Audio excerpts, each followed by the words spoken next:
The views and opinions of the guests do not reflect the views and opinions of the hosts.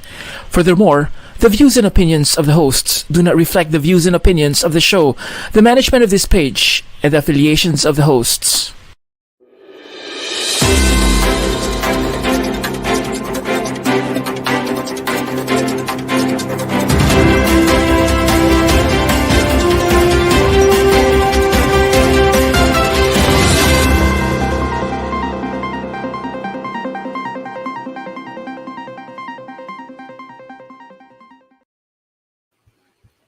Mula dito sa Singapore, welcome po muli sa isa na namang gabi na makabuluhan at napapanahong talakayan. Ito po ang Weekends with Rated J.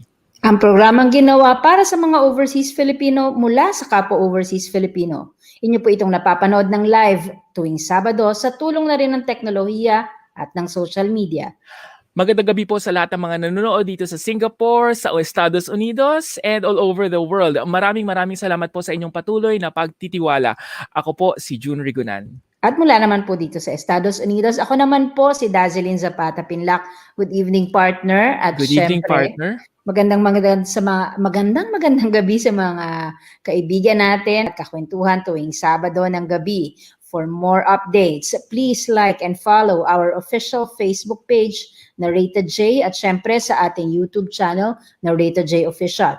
Para naman po sa inyong mga komento, mag-post o mag-message sa ating Facebook page at sa ating Twitter account na Rated J Official o di kaya naman ay mag-email sa ratedjofficial@gmail.com. Alright, partner. Eto na nga, partner. Napaka-importante ng ating talakayan ngayong gabi at napaka-espesyal dahil marami tayo makakasama o may makakasama tayo ngayong gabi na mula sa National Crime Prevention Council dito sa Singapore, and of course, ang ating bisita mula naman po sa Singapore Police Force. Napaka-espesyal talaga, partner. For sure, makaka-relate ka dito sa ating episode tonight, partner, kasi matagal na ring pinag-uusapan sa iba't ibang programa dito sa Rated J ang pagbabago ng pamumuhay natin ng dahil sa pandemyang kinakaharap natin hanggang sa kasalukuyan. Lahat tayo ay naging online shopper na talaga, di ba, partner? That is right, partner. Lalo na nga nitong noong circuit breaker at hanggang ngayon, di ba, na nagkakaroon tayo ng mga pagtaas ng kaso at heightened alert. Talagang naging dependent na tayo sa mga online shopping. Mapapagkain man yan, pamimili ng damit, gamit sa bahay, grocery, o kahit nga yung mga equipment at gadget. Ultimo nga, cellphone camera, microphone, lahat, pipindot-pindot ka lamang at makakabili ka na, add to cart ka na. Subalit, alam nyo ba na ang ganitong advancement ng teknolohiya ay may maaaring kaakibat na pangamba? Ano nga ba ang mga ito? Panoorin natin. Hindi pa rin natatapos ang pandemya na kinakarap ng buong mundo at patuloy ding nagsulputang parang kabute ang mga online transaction gaya ng online shopping, online jobs at kung ano-ano pang ganap sa internet. Ngunit paalala lamang, baka naman isa ka na sa mga target na mabiktima ng mga nagsulputang scam na nakikita sa online platforms, social media at lalo na sa instant messaging apps. O baka naman isa ka sa napakaraming nakakatanggap ng messages na umeenganyong mangutang o tumaya sa karera. Kaya bago ka maniwala at pumindot sa iyong cellphone o computer, manood muna ngayong gabi. Paano ba malalaman kung peke o nanluloko na ang mga umeengganyo sa iyo sa internet? Huwag maging biktima. Pag-usapan natin yan kasama ang National Crime Prevention Council at Singapore Police Force. Scam Alert! Dito lamang sa programang laging handa para sa iyo. Weekends with Rated J.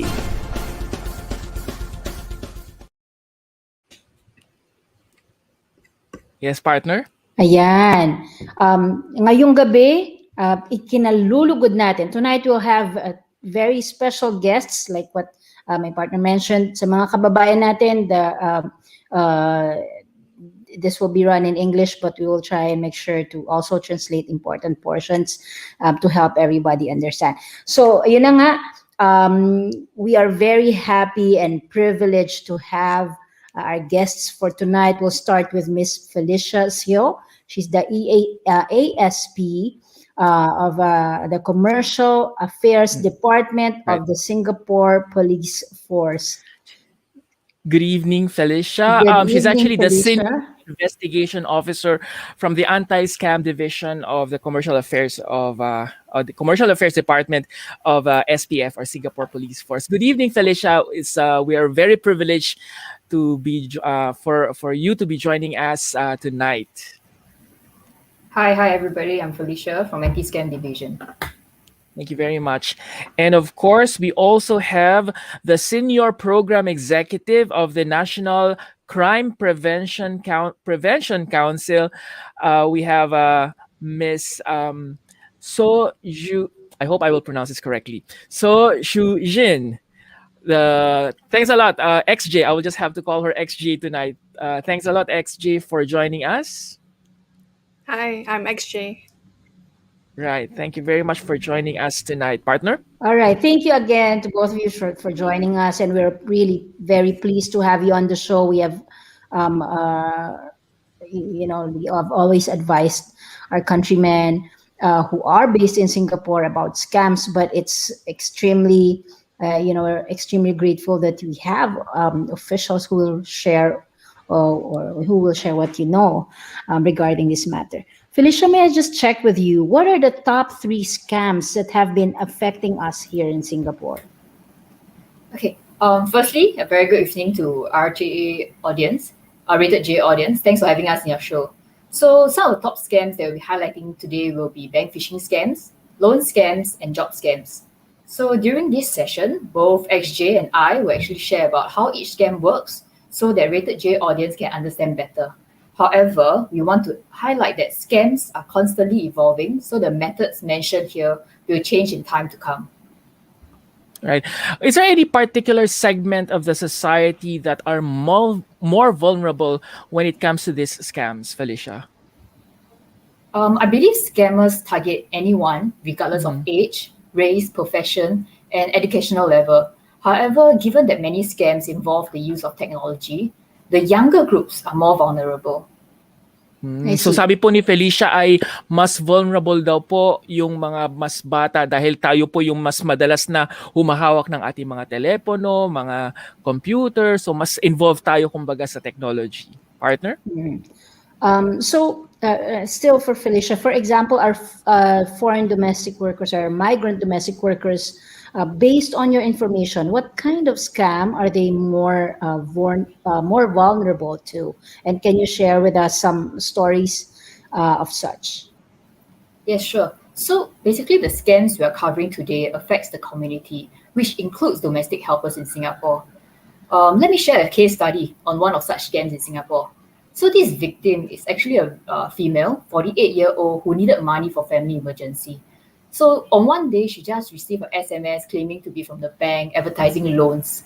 So easily, she just contacted a WhatsApp number which was listed in the SMS, arranged to take out a 20,000 loan.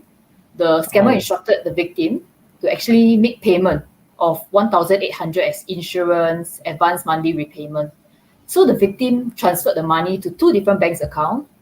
This is provided by the scammer. She then subsequently realized that she has been scammed because she didn't receive the loan as promised 2 days later. So I believe this is a very relatable example for all of us because many of us have received SMS offering loans.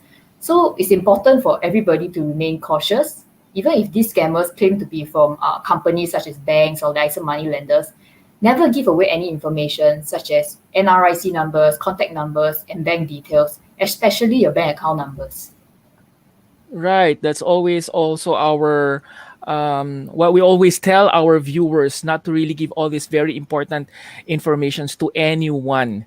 We actually had an episode previously, I think sometime end of last year or even early of this year, about illegal money lenders in this show. And fortunately, when we talk to our embassy, they have mentioned that the reported cases now of illegal money lending related to the Filipinos in Singapore has significantly reduced, thanks to all those information dissemination that the embassy has been helping us with this. But we continue to educate our kababayans or our fellow Filipinos about this.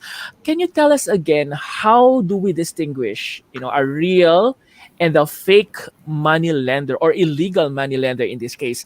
Until now, I have been receiving advertisements mentioning about money lending, or I just received this morning about betting. I'm not sure about my partner here, Adaz, but I've always been receiving a lot of this SMS, WhatsApp, SMS, all these kinds of messaging platforms, and it seems to be illegal money lenders. So how do we distinguish this? Okay, my best advice is to ignore all of them because loan scams is basically the Yes. easiest scam to spot. Why? Because all SMSs, messages that you receive through your messaging apps, even those that you see advertisements on Facebook are practically all illegal. Mm-mm. So reason being, in Singapore, licensed money lenders are not allowed to advertise their business through SMSs and WhatsApp messages. So we will advise audience to actually ignore all advertisements and not to respond when you come across the advertisement, be it on Facebook or Google. So we will encourage you to report all these advertisements to the respective platforms. Alright, uulitin ko lamang po siguro ang sinabi ni Felicia. Unang-una daw po, hindi po pinapayagan ang paglalagay po ng mga advertisement sa mga iba-ibang platforms katulad po ng Facebook, Google, dun sa mga nagpapautang. Bawal po yan dito sa Singapore. Hindi po pinapayagan yun. I think nabanggit na rin naman natin noon yun, partner, sa ating mga Oo. kababayan. At So, sinabi po ni Felicia na kailangan pong i-ignore. Ano bang ignore, partner? huwag Kailangan pansinin o Huwag i-delete nyo na pansinin. kaagad o i-block nyo na kaagad. Basta nakuha nyo yan sa social media or SMS, definitely yan ay illegal kasi bawal sa kanila nga. Katulad ng sinabi ni Felicia at ni partner at na hindi magpapadala sa inyo yan through these platforms. Kung natanggap nyo yan through messaging or social media, definitely yan ay scam. Huwag pansinin, i-block at wag nang mangutang pa doon sa mga ito. Ayan. Para naman sa ating susunod na katanungan sa mga kababayan natin. Felicia, sorry, this one is for XJ. We have to re-emphasize that licensed money lenders are not allowed to approve loans remotely, but only at their registered office location. But some of us may be facing some difficulties, and for whatever reason, we are in need of taking up a loan. What and where should we go? How do we know if these establishments or these money lenders are legal? What do we check? So in the case that you need to take up loan, you can either visit the bank or this particular website that we are flashing on the screen. Yeah, so there will be a list of licensed money lenders shared on the Ministry of Law website, and you can find the contact details of these licensed money lenders. Right. This QR code is actually the Ministry of Law website. Right? Correct me if I'm wrong. So, please po, you can screenshot this or you can go po sa www or https rom.mlaw.gov.sg o pumunta lamang po kayo dun sa Ministry of Law, tas hanapin nyo po yung ROM, makikita nyo po lahat ng mga lisensyadong money lenders po dito sa Singapore. Right. Okay, next, what about bank phishing? How does it actually happen, this bank phishing? Actually, I have a friend who has introduced me a little bit of this bank phishing before, but can you tell us a little bit more about this bank phishing, Felicia? Okay, I believe many of us have received phone calls from our banks. They promote a product, SMS to tell us that the transaction they have just conducted. But if you look at it, the SMS actually will only ask you to call the bank if the transaction is not conducted by you, nothing else. So now scammers are trying to impersonate the banks and sending such messages in their names to victims. So the messages, like you can see on the screen, are often using threatening language such as your bank account has been frozen or a payment has been made to create a sense of urgency and to get you to react immediately. So if the scammers actually manage to spoof your bank's actual sender's ID, these scam messages will actually appear in the same conversation thread where you receive your OTPs. So given that you are seeing the messages in the same conversation, so you actually believe that the SMS is real, but actually they are not. In some other cases, scammers might just call you claiming to be a bank staff, informing you of an issue with your bank account, threaten you that you are involved in some criminal activities and asking you for your personal details and one-time password in order to resolve the bank issue, which is not true as well. Okay. I think this is a very important note. Maybe partner, can you help me to translate this for our fellow Filipinos? Yes. So, yung sinasabi kanina ni Felicia, kung makikita ninyo, minsan kasi ang ginagawa na nung mga nitong mga scammer, tumatawag, di ba? So, kung mapapansin nyo, pagsagot nyo sa telepono, uy, hindi ko kilala yung number, pagsagot nyo, ang magsasart sila, this is DBS, magpapakilala sila in the name of the banks talaga para scam kayo. So, paano nyo yun masaspot? Kung sa messaging, makikita nyo yan dyan, di ba, sa screen natin, pag mag-message sila, lalabas yung totoong bank. Ito, real bank SMS ID, yung ID nila kung kanino nang galing. Dito sa mga fake na messages, nakalagay dyan, we are blocking your account. Tapos usually, click ka ng link. Magbibigay siya ng link. At wala yun ito sa mga official na mga SMS ito. So ito from SMS from bank, makita nyo sa pinakababa. Kamukha yan nung kapag meron kayong transaction tapos merong OTP or yung one-time PIN na tinatawag, di ba? So ayan, makikita natin yung tunay na SMS nila. Wala yan link na ibibigay sa inyo na i-click ninyo. So yan yung paano nyo masaspot yung mga fake. Tapos yun na nga, kung hindi kayo sigurado, huwag nyong pipindutin ang kahit na anumang link. Okay, that's the best thing. Do not click if you're not sure about the link. And as what Felicia has mentioned, wag po tayong magbibigay po ng mga one-time PIN. Or one-time password pala. One-time password. Kapag di ba minsan humihingi sila ng mga one-time password. So yun po, importante na dapat hindi tayo basta-basta nagbibigay ng mga yon. Partner? Ayan.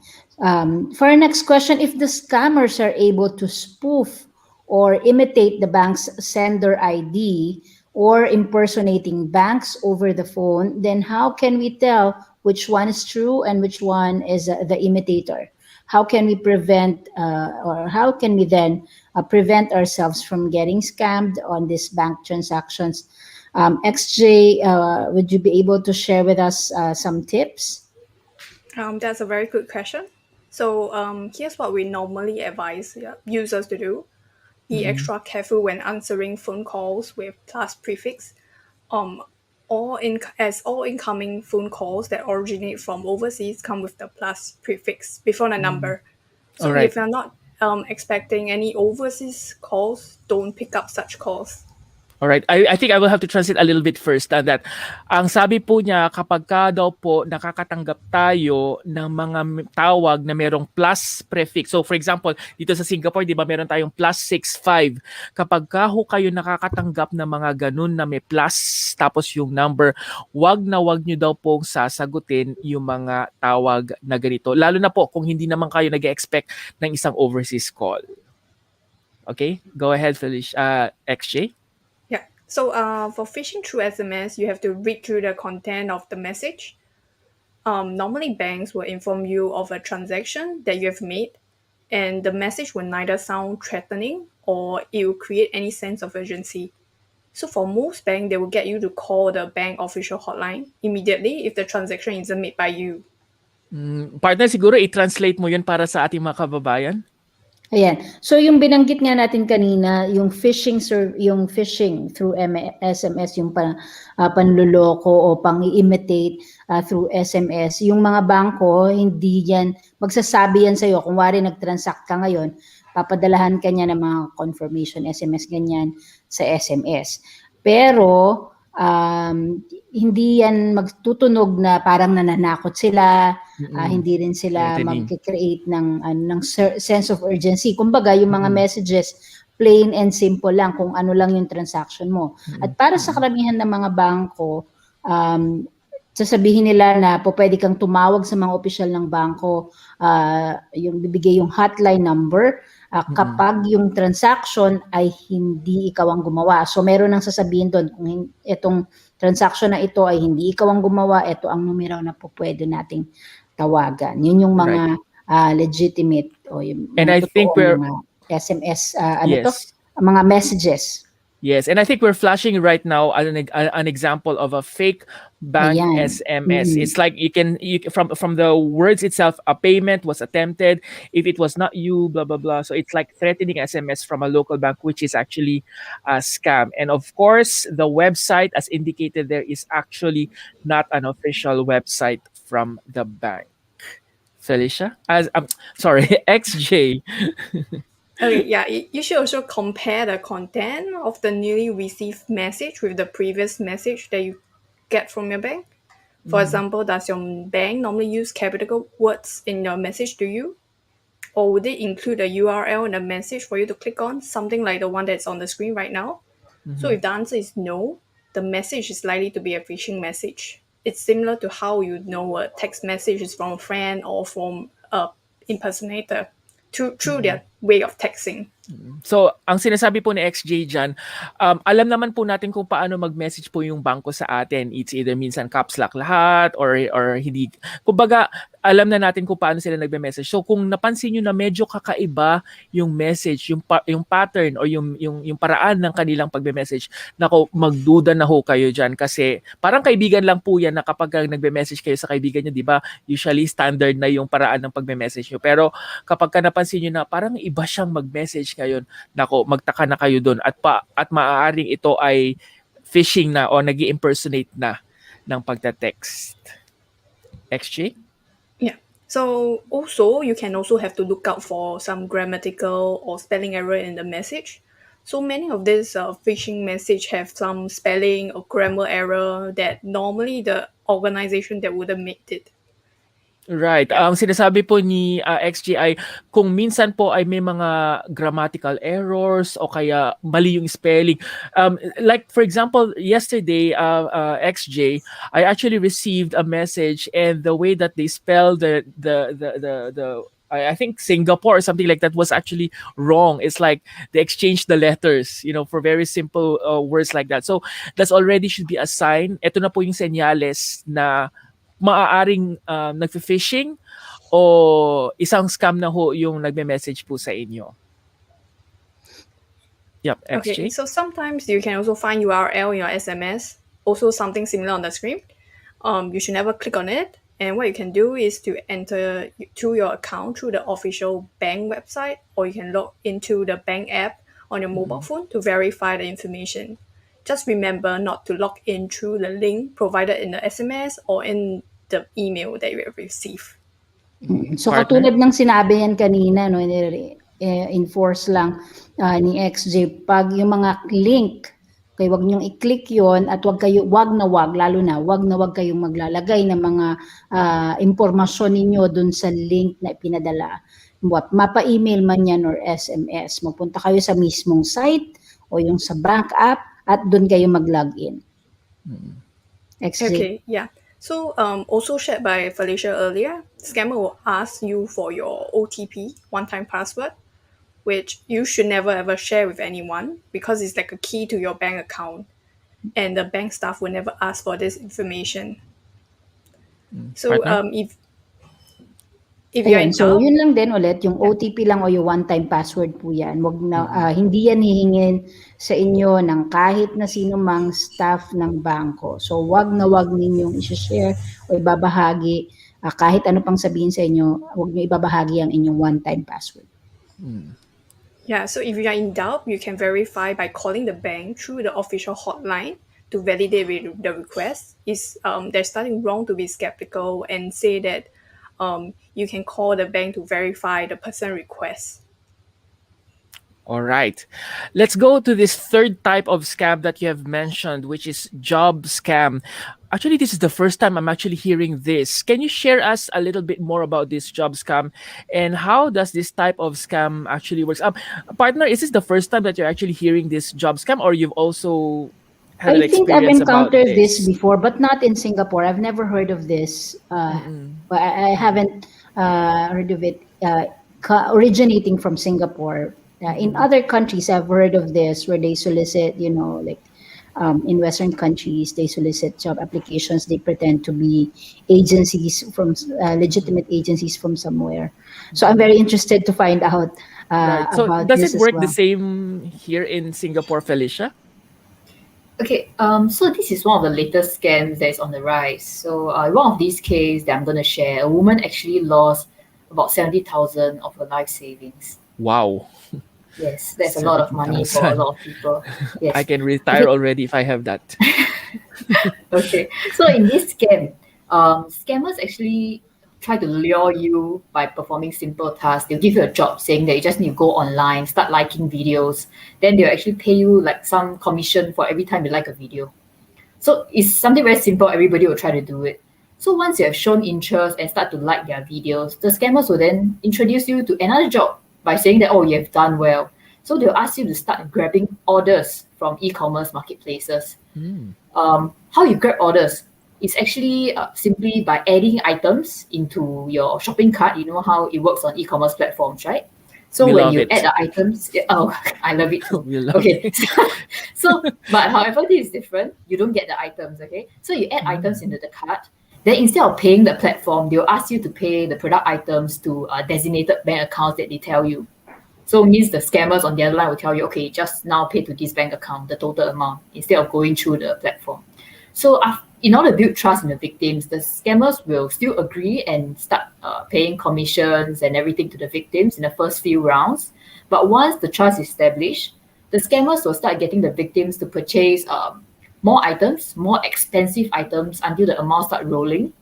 Then eventually the victims will find it more and more difficult to get their commissions or get their refunds. Then eventually the scammers will just disappear.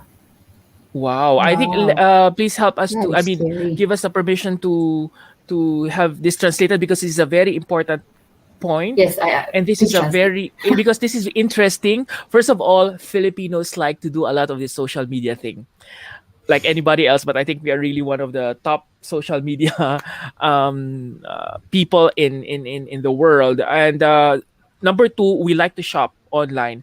So because of this, I think we are also somehow vulnerable to these kinds of to this kind of a scam. So maybe partner can translate this in Filipino. Oo, Partner. so yung binanggit kanina napakahalaga nito 'no sa mga kababayan natin siyempre lalo na 'pag gusto natin ng dagdag na nakita, 'di ba?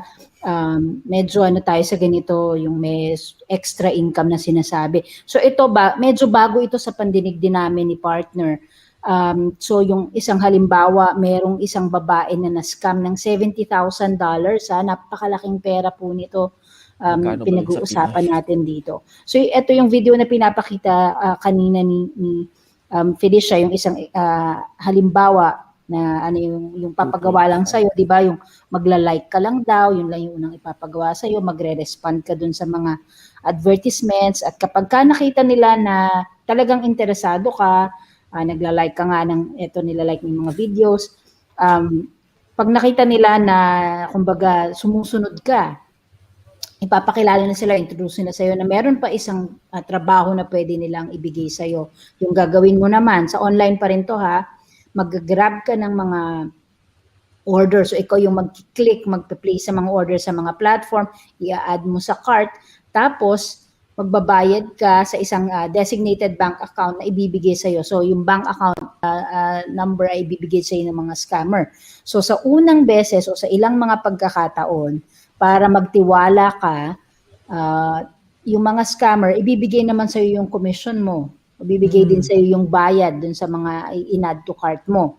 At kapag buo na yung tiwala natin dun sa mga, dun sa akala natin na legitimate o legal na, yung totoong trabaho ika nga, yung mga scammer, yan na, sisimula na magpabili ng mas mahal na mga items. Okay? At syempre mahirapan ka na kuhanin pa yung mga pondo mo at hindi na lang sila mawawala na lang itong mga scammer na ito. So kahit na matutokso tayo sa mga ito yung parang kumbaga easy money, di ba? Iiwasan natin siya kasi nga malaking chance na ito ay mga itong mga job scam na Scammers. sinasabi. Wow, job scam, Yeah. bago lang yan. This is a very new Bago lang one, yan. job scam. Mm-mm. All right, partner? Okay. Susunod na question naman, the next question is for XJ. How do we prevent ourselves from getting scammed? XJ, again, would you be able to share some more tips with us, please? Okay. Yeah. So one of the more important point is to read the content of the adverts. Scam job ads often give some vague job description, and we advise users to go to the legitimate job portals to search for job opportunity and do not respond to random job offers sent out via SMS or WhatsApp. Okay, You ang should sinasabi po ni XJ ay kapag ka ho may mga nagpapadala sa SMS or WhatsApp na mga parang job advertisements, most likely po hindi po yun totoo. Usually, yung mga legitimate o yung mga totoo pong mga naghahanap ng trabaho ay may mga job portals po. Ito po yung mga pwede kayong maghanap ng mga job portals o mga trabaho sa mga job portals. So yun po yung mga legit na mga trabaho. XJ? Yeah. So you should always be very wary of such tempting job offers. If a job offers very high salary with little effort, this could be a sign of scam. So this is like an easy money thing. So kapag ka daw ho malaki yung sweldo pero napakaliit lang naman ang gagawin mo, nako magtaka na ho kayo at posibleng scam na ho to. XJ? Yeah. So scam job offers will often request for your bank details, or they would make you make advance payment to secure a job. So no matter what kind of excuses they give, you should never pay to secure a job. Partner? Ayan. So yung mga scammer, yung mga scam job offers daw, minsan nanghihingi madalas na nanghihingi ng mga bank details. Okay? O magbabayad kunwari ng para makasecure ka o para makuha Makakuha mo. ka ng job. Makuha mo yung trabaho. Hindi kayo dapat, okay? Hindi dapat magbayad para lang makuha itong trabaho. No matter kung ano man to, no, kung ano man ang trabaho yung kung ano man na excuse yung sabihin nila sa inyo, dapat hindi kayo magbayad para ma-secure ang trabaho. Kung nire-require kayo ng ganito, malamang scam yung job offer na yun. XJ? So these scammers may also impersonate legitimate organization to build credibility and to put up on ads on the job portals. So we should always choose to communicate with the person via the official email and check if the sender's email address, whether is it correspond with the organization and who the person claims to be from. So, ang Ganun din. sinasabi po ni XJ ay importante po na kapag ka nakikipag-communicate tayo, usually po may official email po. Tignan nyo po yung email address kapag ka iba po yung email address doon sa company. For example, ang company niya ay RatedJ, for example, at ratedj.com, for example. Tapos iba po yung pangalan nun sa mismong kumpanya or vice versa. Ibig sabihin lang po nun, hindi na po yun makatotohan or hindi na po siya legal. Alright? Yeah, so if you're in doubt, you should always verify with the hiring company through the official email or helpline they can find online or through the official website. So many companies also have a recruitment section that you can actually find the information of the website. And usually these companies will also call you Yes. when they want to hire you. Usually they will really give you a call and then it will just be followed with an email. So it's usually Yes. the case, right? Okay. Yes. Partner, gusto mong i-translate yung sinabi kanina doon? Ayun, so yung huling sinabi ni XJ kanina, kung meron kang kutob, 'di ba, nagdududa ka na parang tingin mo or gusto mo lang i-check kung tunay ba 'yun, i-verify nyo o siguraduhin nyo dun sa kumpanya na concerned.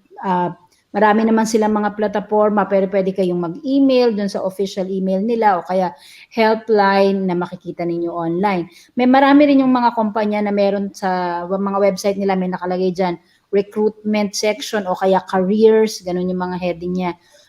At po pwede kayong i-check o i-verify nyo yung information doon kasi makikita nyo kung totoo ba yung job posting na sinasabi. Partner. Right, partner. Okay, it seems that the advancement of technology, these scammers are getting more elusive, they're more creative, they're really even harder to track. So how can we avoid getting scammed given that these scammers are getting more and more creative and actually more and more advanced, utilizing all types of social media platforms? Would you be able to probably share us more tips on this, XJ? Yes, scams are always evolving, and indeed, these criminals are getting more creative and devious every day. So staying vigilant is very important, and verifying the information that you receive can help us all to avoid getting cheated. Alright. Partner, ikaw siguro mag-translate ng ano ba ibig sabihin nun. Nagbabago, nag-e-evolve po, ano bang nag-e-evolve? Nagbabago yung paraan ng mga kriminal na to at mas nagiging creative sila, mas gumagawa sila ng paraan para mas maging ano ba to? Mas advanced kumbaga, makapanling lang. So, to stay vigilant, make it a point po na i-verify nyo palagi o kailangan i-check nyo palagi yung information na natatanggap nyo para hindi po tayo maloko. Para pag-ibig lang yan eh. Dapat bine-verify nyo, kina-counter-check nyo rin yan. As I was telling them, XG, that it's like love. You have to always verify first before you fall in love. Yes. All right. So don't get cheated as well. Yes. Okay. Okay, yeah, so we also encourage you to share the latest scam news with your family and friends to prevent them from being scammed as well. And if you've come across any scam ads, make it a point to report such ads to the platform in concern, such as you can report those like loan messages that you receive from WhatsApp through the reporting function. Right. Yeah. Like for example, if you have watched this episode tonight, please share it with your friends because they would be able to help their friends in case of these people would also receive these kinds of messages or online scam. Right? So, ang sinasabi po niya ay kapag ka meron po tayong mga natatanggap na mga balita tungkol sa mga latest scam news, i-share nyo po sa inyong mga mahal sa buhay para at least nakatulong din po kayo at hindi na rin makadagdag pa sa mga tao na nasa scam. And make it a point po na i-report nyo po yung mga ads sa mga platforms katulad po siguro din ng kanilang organisasyon. Like in your organization also in NCPC, they could also report that, right, XJ? Right. Yeah, you can Right. email it to us as well. Yep. All right. Okay. Okay, yeah. So this is a community effort to play a part in a fight against a scam. So if you have any other doubts, you can go to our Scam Alert website at www.scamalert.sg to find out more information about scam. Or you can speak with your family or friends to get a second opinion. I mean, if you encounter such situation. All right. So, nakikita nyo po dyan, www.scamalert.sg kapag ka po meron kayong mga nare-receive na mga messages o kaya may mga nababalitaan po kayo o gusto nyo po mag-report, pwede ho kayong mag-check dito po sa www.scamalert.sg. I just want to share one of the comments of our viewers. They actually said, marami ako natatanggap na WhatsApp ko, sa WhatsApp ko, blocked ko na kaagad yung number. What she's telling us, Mary Ann Vigo is telling us that she has been receiving a lot in an instant messaging platform. She immediately blocks the numbers. So that's very important. You should always immediately block the number. And yeah, that's correct, right, XJ and Felicia? Yes. Right. Okay. Good. All right. I think thank you very much, Felicia and XJ, for sharing all this important information. Any last words for our Karita J, Felicia? Maybe we start with you. So finally, we just want to say scammers only want two things, right? Your personal information and your hard-earned money. So they will come up with all sorts of excuses, reasons to lure you to to give away your information and money. So 3 advice is do not give your information without verification. Don't be lured by any deals that is too good to be true without checking the credibility. And never ever give away your one-time passwords, which is OTPs to anyone. So if you happen, unfortunately, been scammed into giving away anything, your money or your personal information, such as bank details, please file a police report immediately.